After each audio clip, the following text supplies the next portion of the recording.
Hey guys! This is the second half of our double integrals and polar lesson. So hopefully if you're watching this now, you've already seen part A on the theory of how our polar integral conversion works. Today I wanted to get this kind of more in practice, right? So this video is mostly examples on how we do that polar conversion. Now just to recap before we get going, there are three things that you have to worry about if you are doing one of these polar integrals. Just to summarize, we have to worry about fixing the bounds, we have to worry about fixing the function, and we have to worry about fixing the differential that's on the end before we can do anything to evaluate a polar integral. Now, these are usually for round regions, so if you're integrating over something that looks like a disk or a wedge of a disk or an annulus, something like that, probably got a good candidate for a polar integral. How do I do these conversions, right? So just to recap, if I'm worried about fixing my bounds, well, usually there's not really a fast pass for how to directly convert xy bounds to r theta bounds. I would suggest trying to sketch this thing, okay? So try to sketch the region. What you're going to want to do is find some sort of polar intervals based off of your sketch to use for your new bounds on r and theta. Now as a comment, you can have polar functions. I'm not going to worry you guys with those though, so I'm not going to have you integrate over any sort of crazy, weird looking like rose petal kind of regions or things like that. Most of the examples I give you guys should be pretty much straight up polar intervals here, so I'm not going to worry about converting anything crazy. If you're worried about fixing your function, that's an x, I swear. If you're worried about fixing your function, there are two primary formulas that you need to remember. Basically, x is supposed to be r cosine theta, and y is supposed to be r sine theta, okay? These look a lot like our projectile motion, decomposition of velocity equations. We got these through SOHCAHTOA. Another trick, if you don't want to do a lot of simplification whenever you run into this is kind of a side formula here. Notice if you take x squared plus y squared, we saw this in the last video, if you grind through the simplifications using trig identities, you're going to get r squared back. So this is maybe another thing. You don't have to memorize this one, but it's a nice shortcut to keep in mind. Final thing that we would need to do is make sure that we go ahead and fix that differential that's on the end of our integral before we tackle these things. If you're going to fix dA, I'll go ahead and note you can replace not only dA, but also dx, dy, or dy dx, because all of those are the same thing. You can replace those with r times dr times d theta, okay? This is the usual standard for us to replace this with, or if it behooves you to do so, you could do r d theta dr. Really, both of those are the same thing. If you're doing a polar integral, this is how we fix that differential on the end. Okay, now let's get started with some examples. First off, I will have us evaluate this integral of xy over the region R, where R is the region between the circles x squared plus y squared is 4 and x squared plus y squared is 9. Now, remember, in your standard form for the circle, this x squared plus y squared, since I didn't do any shifting here, both of these are centered at the origin. And in this formula, these numbers on the end represent r squared. Okay, don't forget, this isn't my radius of my circle, this is r squared. So when I go to take a look at this region, what this region actually looks like, well, this first circle has a radius of 2. Okay, and this second circle has a radius of 3. So what I am specifying here, okay, if I'm saying that r is this region between the circles, okay, here's the r that I'm integrating over. It's actually this annulus that is centered at the origin. Now, if I want to actually set up this integral for evaluation, again, we need to worry about fixing my bounds, fixing my function, fixing my differential. Well, step number one that I can worry about here is what's going on with my bounds based off of this region that I've described. Well, I'm worried about my bounds on R and on theta. Okay, so what's going on with R and what's going on with theta. Recall from our polar coordinate section, R is supposed to describe how far out we were allowed to travel away from the origin. Now I've got these two circles here in this region. If I'm looking at actual points that are included inside the region itself, the closest we can get to the origin is 2 units away, because the radius of that inner circle is 2. Okay, so lower bound on R is going to be 2. And the furthest away I can travel from the origin and still stay in my region is going to be 3 units, because I've got a boundary from that outer circle. X squared plus y squared is 9. So bounds on R are stuck between 2 and 3. How about my bounds on theta? Now recall, your bounds on theta are going to come from basically looking at your angle of your point off of the positive x-axis. So I do have some points that are on the positive x-axis. Those will be at angle 0. And then I do my usual angle measurement. You know, what angles am I allowed to hit? Well, pretty much everything, because we're making this full gamut around the origin. So all my angles in this region range from 0 all the way up to 2 pi. Okay, that means that I'm going to be stuck with theta being between 0 and 2 pi here. Okay, I've got most of the new information that I need to set up this integral. Okay, what we do need to do is fix those 3 things: bounds, function, differential. I'll worry about my function first. I've given you guys that x is supposed to be the same exact thing as r cosine, let me not forget the c, r cosine theta, and y is supposed to be r sine theta. If I wanted to fix my differential, we've said that we can replace dA with r dr d theta, or r d theta dr. The order is not too important here. And then the reason I'm saving my bounds for last is I just want to make sure that whatever order of integration I specified with fixing my differential, I'm going to make sure that my bounds match up to that. Okay, my inner variable that I decided to integrate against first is r. That means that 2 and 3 have to serve as my inner bounds because they match that inner variable. And since my outer variable is theta, my outer bounds have to match that, so 0 and 2 pi go on the outside. Okay, I'll scroll down to give myself some room to evaluate this. Really, the evaluation from this point on is going to look like any other double integral that I would throw you guys. You have to worry about simplifying and then working from the inside out. Okay, so step number 1 that I'm going to do before I even try to tackle any sort of integration here, I'm going to clean this up because I've got all these r's floating around. You'll notice that I have a r cubed, basically times a cosine theta, and then times a sine theta. Okay, dr d theta here. And there are a couple ways that we could evaluate this. One, I can go ahead and do this directly. Okay, you know, I can antiderive with respect to r, deal with my bounds, and then antiderive with respect to theta and deal with my bounds.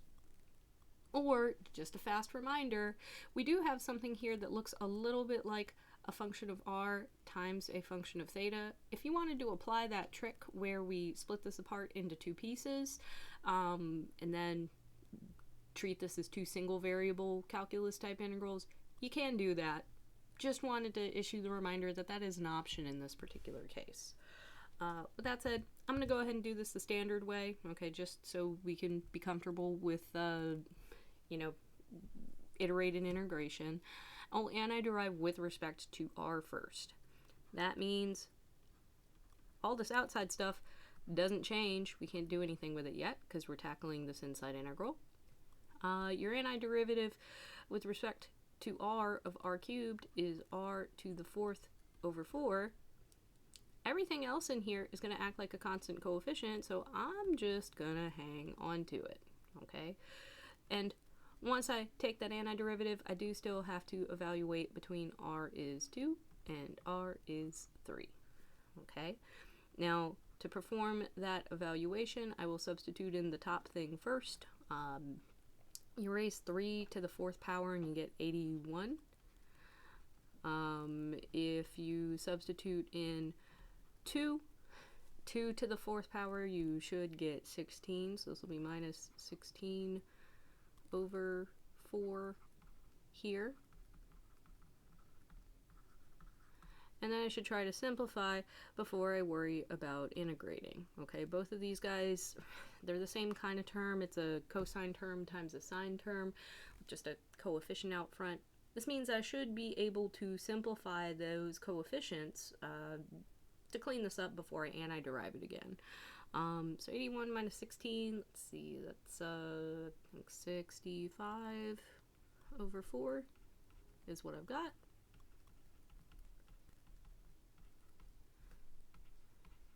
And at this point, I've got a regular single variable calculus type integral. If you're the type of person who likes to pull your coefficients out front outside the integral, you can do that. You're welcome to. Otherwise, we can just go ahead and tackle this as a single variable calculus problem. A comment that I'm going to go ahead and make, since I've got the sine theta times cosine theta, this was one of the problems that hopefully we can see is fit for us doing a u substitution on. Or if you want to be sneaky and do like a double angle identity, you can try that. But I'll just go ahead and do this as a u sub, okay? So I will set up u equals sine theta, and that will make du be cosine theta d theta, du here. If I go to evaluate this on my bounds, you know, the function that we're now integrating is no longer 65 over 4 cosine theta sine theta. I've really got that my sine theta turns into a u, and my leftovers here turn into a du. Okay, so this is going to be 65 over 4 u du that I'm integrating. Kind of a cheap thing that happens for this particular problem, though. If I go to fill in my bounds, you either have the option of just anti-deriving, going back to theta, working with 0 and 2 pi there, or I can just fix my bounds as is by substituting them into my u function. Now catch, 0 and 2 pi, those are technically the same angle, so when you take sine of both of them, you get the same thing. Both sine of 0 and sine of 2 pi end up evaluating to 0, and I can do the thing where I grind through anti-deriving, plugging in the bounds, or I can note that even if I do that, this is going to come up to 0. We are basically finding the area underneath this function on an interval of 0 length, so 0. We're going to get 0 back for this particular integral. Okay? Let's see if we can try this for a slightly different example here. So I'll go ahead and move on to the next one. Let's see if we can evaluate this guy. Okay, now I know it looks scary. We still have to break it down into the 3 primary steps that we're worried about. How do I fix my bounds? How do I fix my function? How do I rewrite my differential? Now, a comment that I do want to make, it may be super tempting to try and use our, identities like x equals r cosine theta or all that other fun stuff. It may be really tempting to shove those into the bounds here to replace my bounds. Please don't do that. Probably the thing that is best to help you with here, there is no real nice fast conversion trick for my bounds. Probably the best thing that I would suggest is try to sketch this thing, try to get a feel for what this thing looks like, and see if you can figure out what intervals I'm giving you for your r and theta based on what your region looks like. Okay? So if I want to try and sketch this, and if I'm thinking about this as a regular standard double integral over a general region, you'll notice that as a dy dx, that means we're integrating with respect to y first. So y is stuck between 2 functions. That means that this thing is a type 1 region, right? So for that type 1 region, this means we're going to have some sort of a top function and some sort of a bottom function in my sketch. Now, hopefully you guys can recognize where this is going, because we've seen this a lot of times so far. But y equals root 4 minus x squared, if you have no clue what that looks like, think about what happens if you algebraically manipulate this a little bit, right? If you square both sides, you get y squared equals 4 minus x squared. If you move all the variables over to one side, you get x squared plus y squared is equal to 4. This is that same circle of radius 2 that we were looking at kind of in the last example. Now, a comment, if you try to go backwards through this work, you'll notice that you hit this step where you would have to take a square root.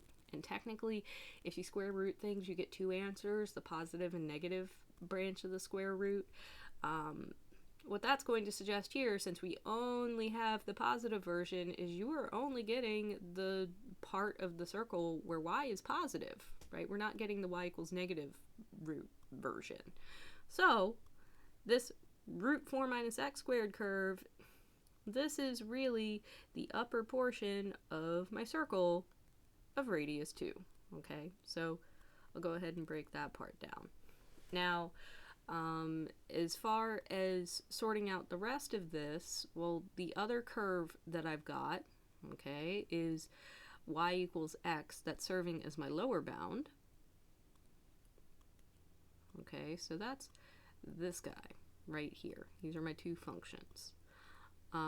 So this line is serving as my lower bound, my circle serving as my upper bound. You may notice it doesn't actually connect all the way, so I don't really have a full-on region just defined between those two curves. There's a little bit of like a gap over here, so what am I doing with that? Well, this is where you have to investigate what's going on with my x bounds, right? We don't just stop at what's going on between the two functions. We also had to specify what's happening with my restrictions on x.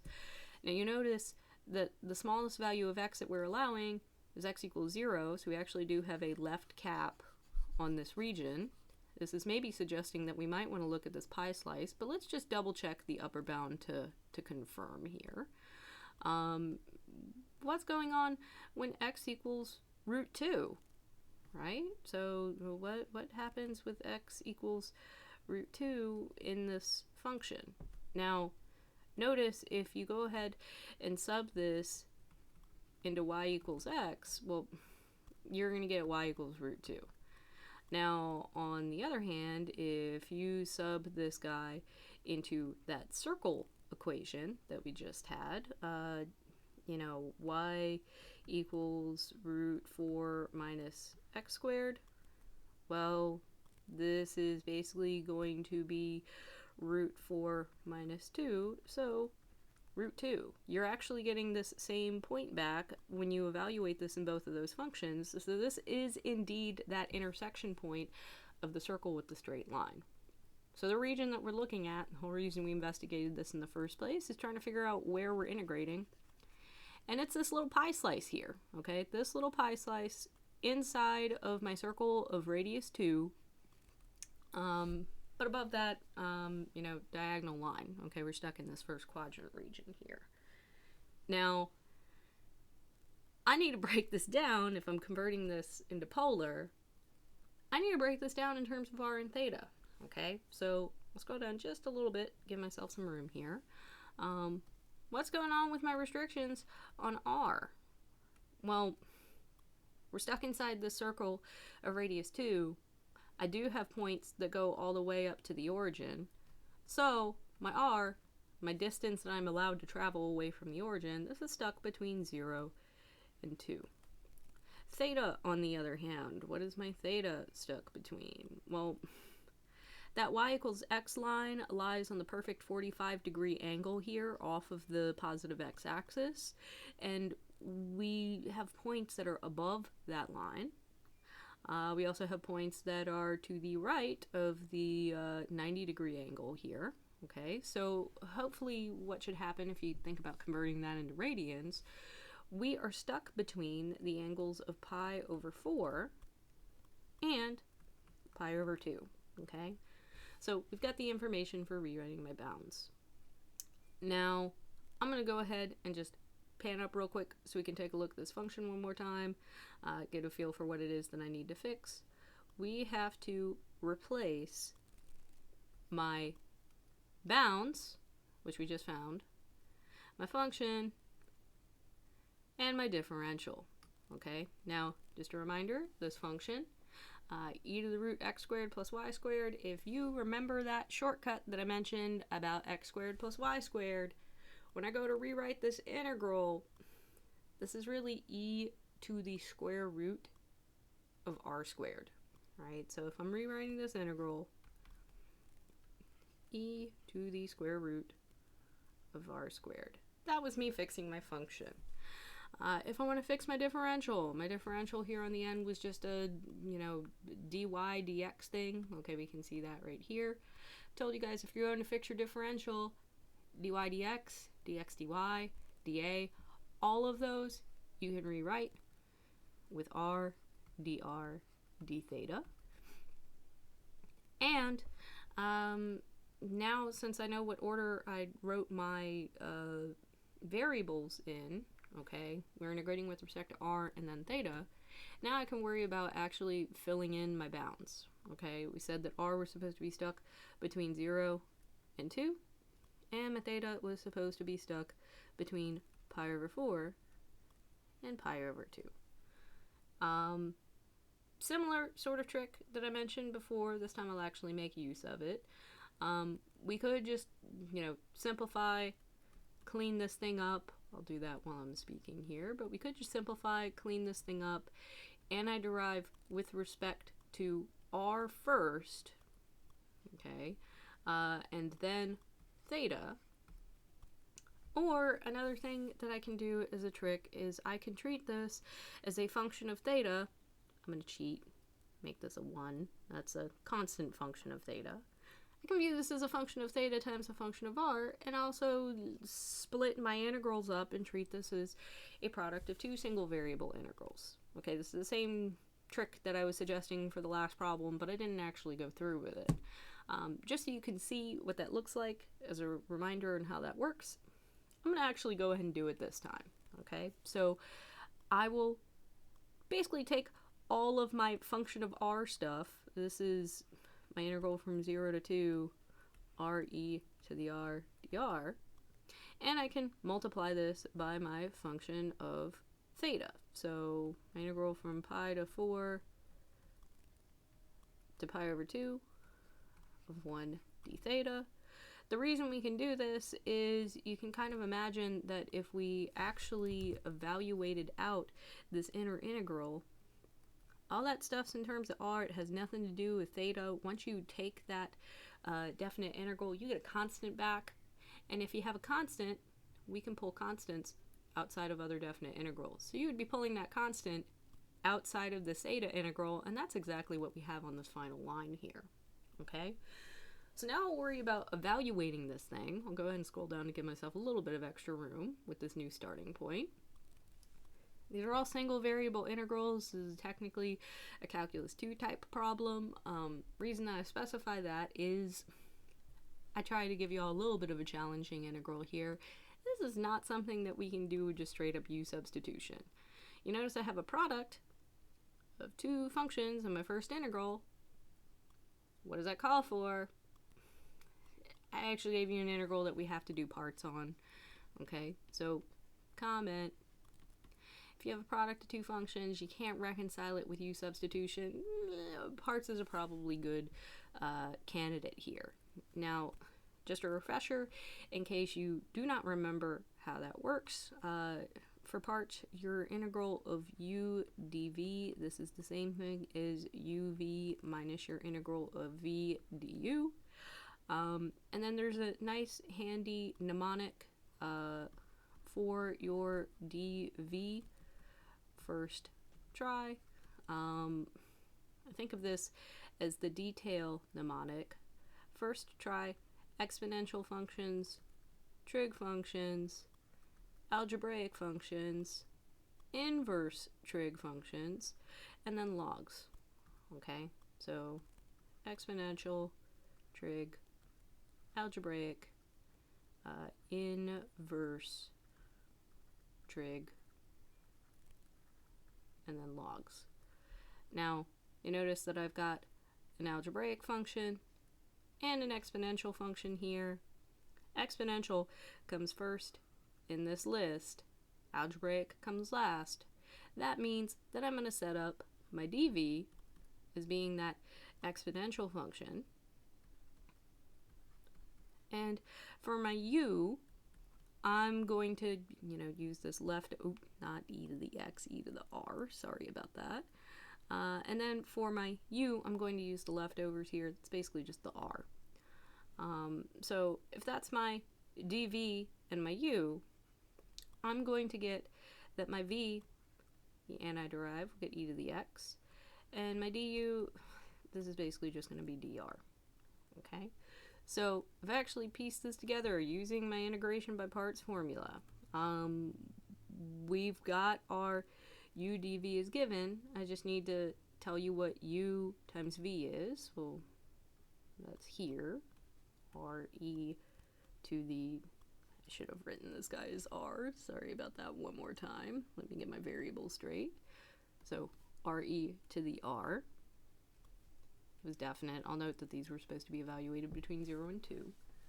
And then I have to subtract off my integral of my v times my du.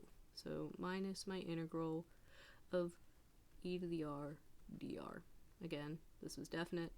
I'll note what it was supposed to be evaluated at. Okay, so that's my integration by parts on this first piece. You notice that I still had this other integral on the end that's totally unaffected by the parts bit. I'm just going to leave this here and we'll deal with it in a moment. Okay, so what I'm going to go ahead and do is actually deal with my antiderivatives at this point. I will leave my evaluation until the very end. The only antiderivative I really have to take are the exponential function. The antiderivative is itself. Okay, that had to be evaluated between 0 and 2. And for this other piece, we've got the antiderivative of 1 with respect to theta gives you theta. This had to be evaluated between pi over 4 and pi over 2. If I actually plug, chug, multiply, simplify stuff out, for this first piece I have to substitute in 2 for r. This is 2e squared minus e squared. Minus what happens when I substitute in 0, so this is 0 minus e to the 0. And now I have to do my evaluations for theta, where I am basically getting pi over 2 minus pi over 4. Okay?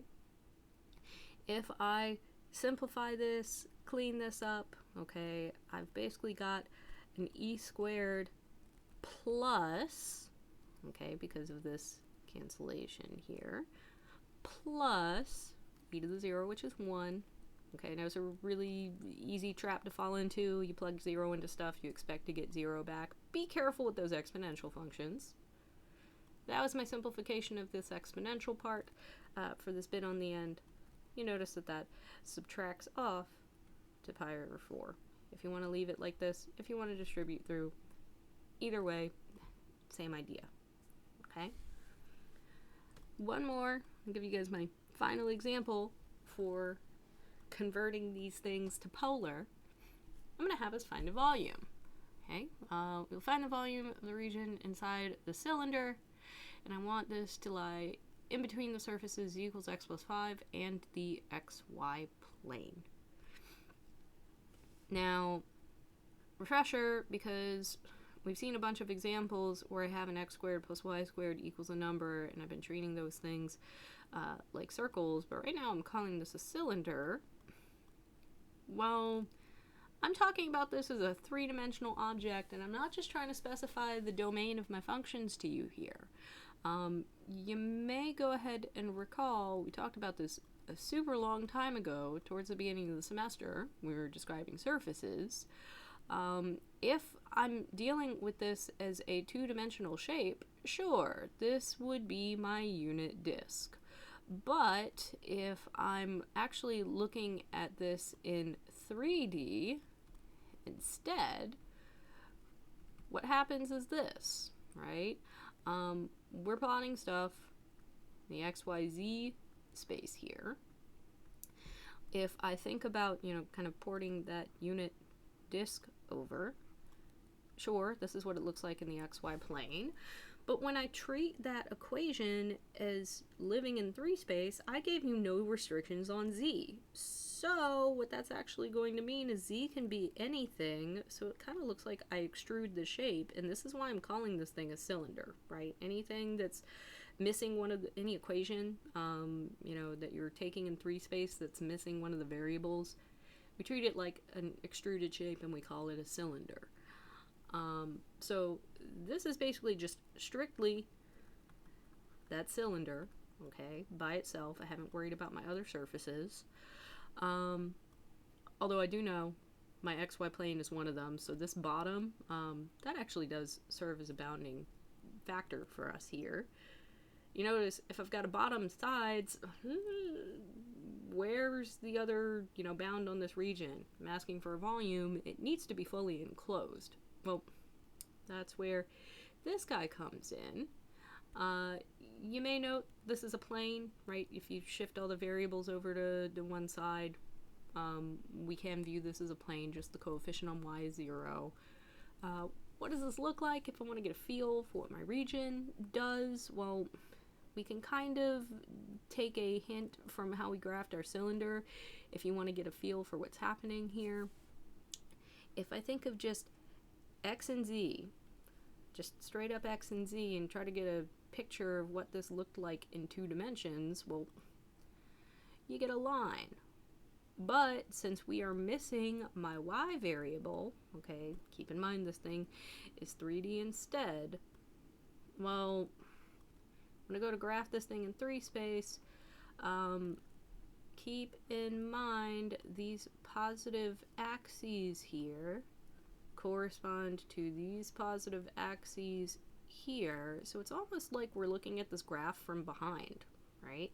If I wanted to plot that, here's where my line is.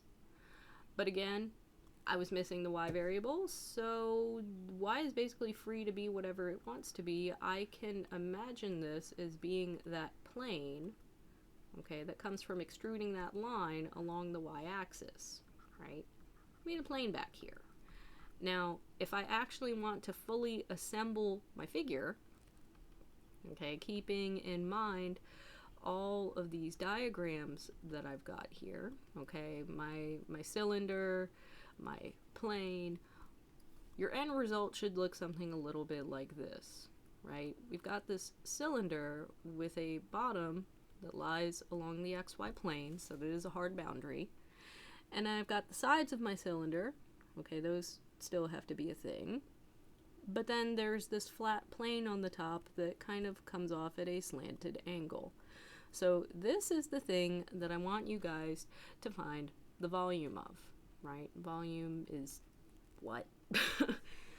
So let's go ahead and set that up, right? If you want the volume for this thing, in this case everything's positive, so volume is signed volume. I'm going to expect my volume to be the integral of, whatever this surface was, my f of x, y. My integral of that with respect to area over whatever region is on the bottom here, okay? Now some comments from this problem statement. Well, that R, if we go back and look at our pictures, that R down on the bottom is coming from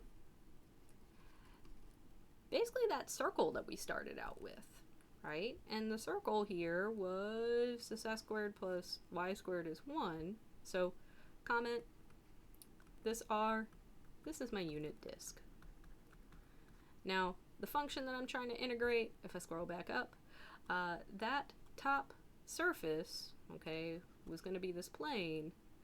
That plane was this function z equals x plus 5. So z, this is your f that you want to integrate here. I'm really having us integrate x plus 5. Okay, that's what we have to convert over. Okay, so now we've got the information on what we're trying to evaluate, so we can set this up as a polar integral. Okay, now 3 things I need to fix. I need to worry about fixing my bounds, my function, and my differential. If I go to fix my function, well, x is supposed to be r cosine theta. I don't have to do anything to convert the 5. That guy can just stay.